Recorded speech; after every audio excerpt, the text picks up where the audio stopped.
So after the whole Maury stuff, I realized that he's being stupid, so I told him again that if he wanted to go to court, that was fine.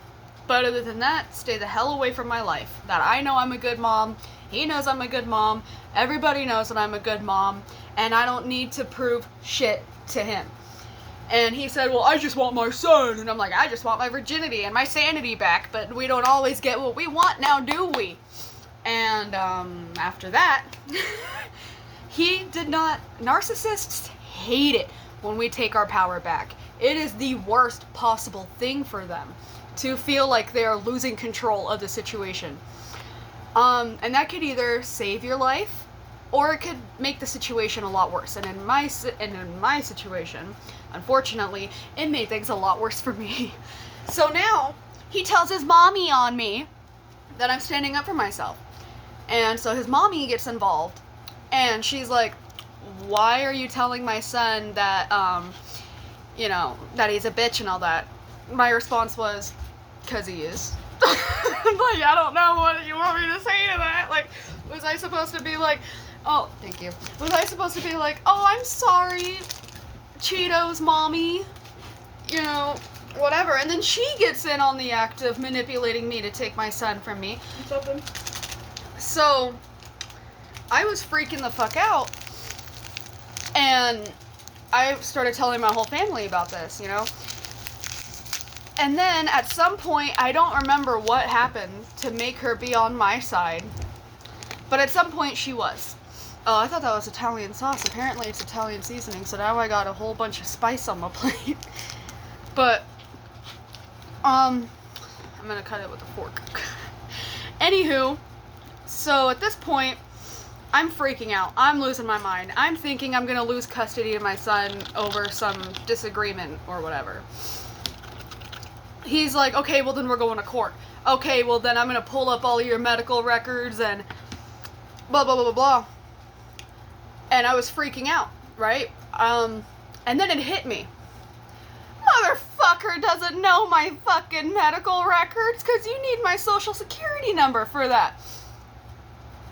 So I told him that I won't be falling for his tricks anymore and that he needs to leave me alone.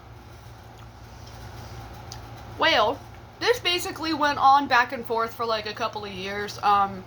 Riley's gonna be 4 this month, so I think when Riley was about 1.5 is when it finally ended with the whole manipulation thing. So actually about a year, the whole manipulating thing kept going on. And when I met John over Snapchat and FaceTime, I was crying because I was still scared of him, of Cheeto. That Cheeto and his family were going to take me to court and take my son away.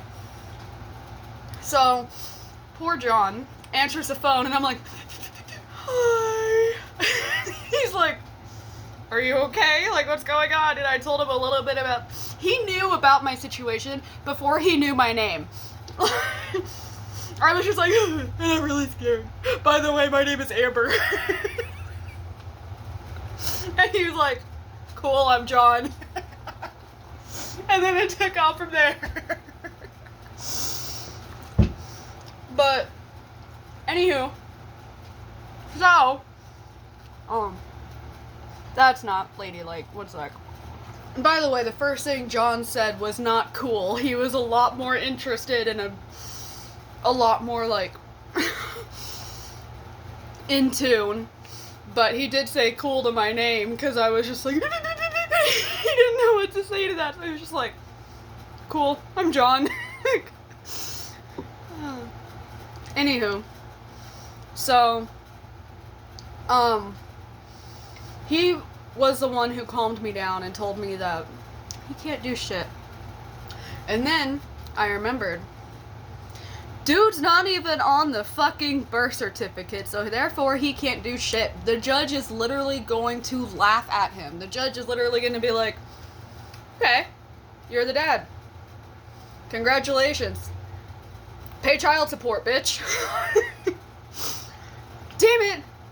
Take me to court, Cheeto! I'm playing. Stay the fuck away from me.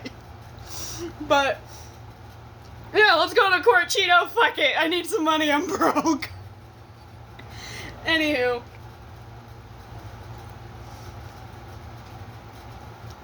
And in reality, though, it was terrifying. So, I go on my first date with John and Riley. We were going to the park, and I told John that I was, that I was going to the park with Riley. And he said, cool, what park? I'll meet you there.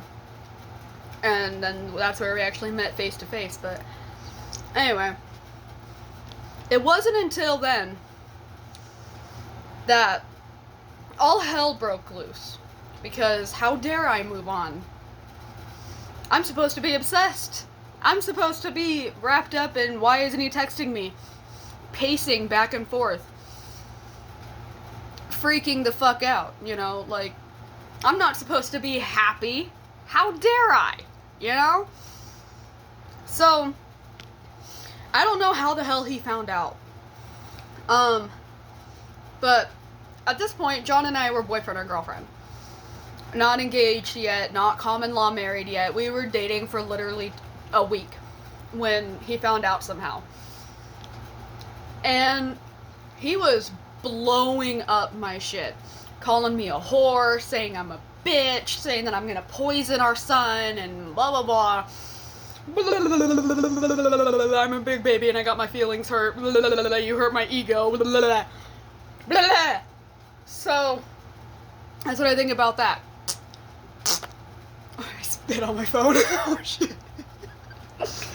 So, John ends up taking the phone away from me one day because I told him, I was like, look, I want to live, so I'm letting him talk to Riley, you know. And at first he was like, okay, cool, that's your deal. I understand he's not really my son, so I'm gonna let you do your thing, you know. But he was always in the room because I did tell him that he was verbally aggressive, but to just ignore it, you know. Until he called me a bitch. All he heard was the word bitch, and that was all it took for him to snatch my phone and go off. And let's just say I got, that's how I got pregnant again. Because bro, we were literally dating for a week, and he snatched my phone, and he said, first of all, if you're gonna talk to anybody like that, it's gonna be me. You leave my wife alone. And I was like, your wife?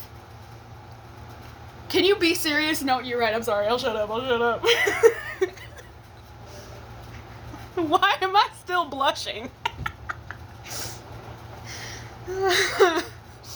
Anyway.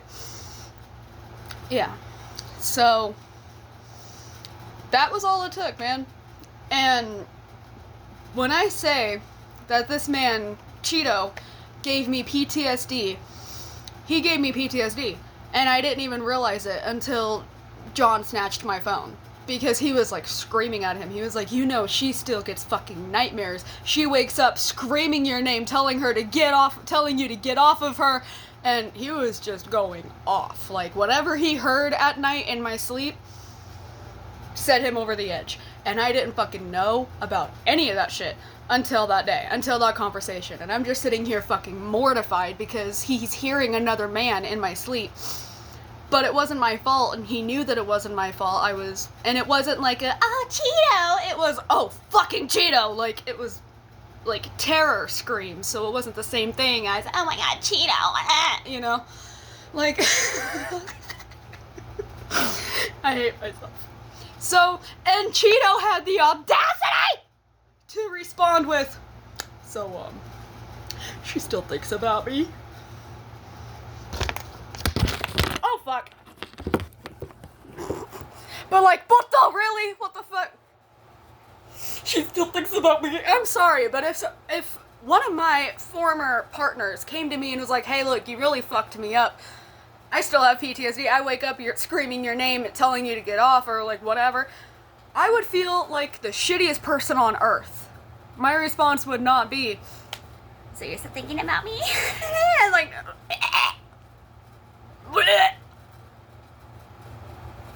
this is why I picked the bear, okay? Because, I think I'm gonna switch to girls now. For real. Because, bleh. So, he told him, if you want to talk to Riley, that's fine. But you're gonna go through me. Don't talk to her. Don't fuck with her. You're gonna talk to me. You understand that? And he just hung up.